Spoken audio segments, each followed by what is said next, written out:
बिस्मिल्लाहिर्रहमानिर्रहीम। अस्सलाम वालेकुम व्यूवर्स। आज मैं आप लोगों के लिए बहुत ही मज़ेदार सी फ्रूट चाट की रेसिपी लेकर आई हूँ, जो कि बहुत ही बेहतरीन बनके तैयार होती है। क्रीमी फ्रूट चाट सिखाने जा रही हूँ, जिसके अंदर हम क्रीम का इस्तेमाल बिल्कुल भी नहीं करेंगे, फिर भी ये बहुत ही मज़ेदार और क्रीमी फ्रूट चाट बनके तैयार होगी। इसको आप बना के इफ्तार पार्टीज़ पे सर्व कर सकते हैं, दावतों में सर्व कर सकते हैं।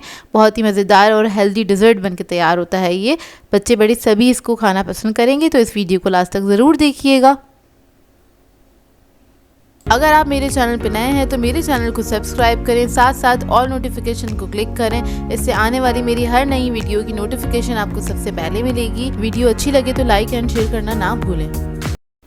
तो चलिए ये वीडियो स्टार्ट करते हैं। तो यहाँ पर मैंने एक बाउल ले लिया है, इसके ऊपर रख दिया है मैंने एक स्ट्रेनर। इसके ऊपर हम ऐड कर देंगे आधा किलो दही। बेसिकली इधर हमें दही का पानी निकालना है, तो उसके लिए मैंने इस तरह से एक स्ट्रेनर के ऊपर करके रख दिया। इसको हम छोड़ देंगे तकरीबन आधे एक घंटे के लिए। इसके अंदर क्या होगा, इतनी देर में सारा दही का पानी जो है वो निकल जाएगा। तो देखिए तकरीबन आधे घंटे के लिए मैंने इसको छोड़ दिया था। अब ये दही ले लेंगे, एक अलग बाउल में निकाल लेंगे इस दही को। तो ये थिक दही बनके तैयार हुआ है, जो कि क्रीम की जगह हम इसको सब्स्टिट्यूट कर रहे हैं, क्रीम की जगह इसको इस्तेमाल कर रहे हैं। बस इस बात का ख्याल रखिएगा, जो आप दही इस्तेमाल कर रहे हैं वो दही जो है खट्टा ना हो, मीठा होना चाहिए। अब दही को हमने दूसरे एक बाउल में निकाल लिया है, तो इसको फेंट लेंगे अच्छी तरीके से, सारे लम्स इसके ख़त्म हो जाएं। क्योंकि इसका दही का पानी निकल चुका है तो थोड़ा टाइम लगेगा, आपको 3 से 4 मिनट लगेंगे इसको फेंटने में। उसके बाद हम इसके अंदर ऐड कर देंगे कंडेंस मिल्क। मैंने आधा कप के बराबर ऐड किया था इसके अंदर। अगर आप लोग ये ऐड नहीं करना चाहते तो आप लोग इसके अंदर शुगर भी ऐड कर सकते हैं, पिसी हुई चीनी ऐड कर दीजिएगा। और अगर वो भी नहीं करना चाहते हैं तो फिर आप कोई भी स्वीटनर ऐड कर सकते हैं अपनी मर्ज़ी के मुताबिक, इसको और हेल्दी बनाना चाहते हैं तो।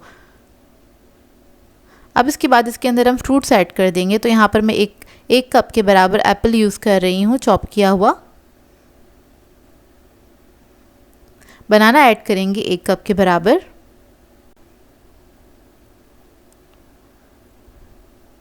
फिर इसके अंदर हम ऐड करेंगे कीवी 1 कप के बराबर। स्ट्रॉबेरी ऐड करेंगे इसके अंदर 1 कप के बराबर।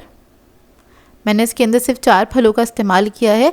अब आपकी मर्ज़ी, आपके पास जो भी फ्रूट अवेलेबल हो आप उसको इस्तेमाल कर सकते हैं और ये मज़ेदार सी फ्रूट चाट बना सकते हैं। तो देखिए बस इसको हम मिक्स करेंगे और मिक्स करने के बाद आपने इसको सर्व कर देना है। बहुत ही बेहतरीन सी चाट बनके तैयार होती है। अब आपकी मर्ज़ी, आप इसके अंदर नट्स वगैरह ऐड करना चाहते हैं, रेज़न्स ऐड करना चाहते हैं तो आप लोग वो भी इसके अंदर कर सकते हैं, इसको और रिच बनाने के लिए।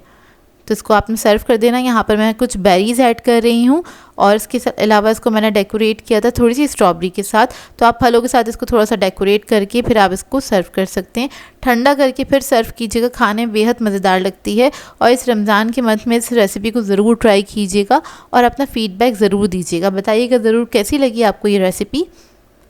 सो व्यूअर्स, अगर आप लोगों को मेरी रेसिपीज़ अच्छी लगती हैं तो मेरे चैनल को सब्सक्राइब करें, लाइक करें, कमेंट ज़रूर किया करें, शेयर भी ज़रूर किया करें अपने फ्रेंड्स के साथ, फैमिली के साथ। तो मुझे अपनी दुआओं में याद रखिएगा। अल्लाह हाफ़िज़।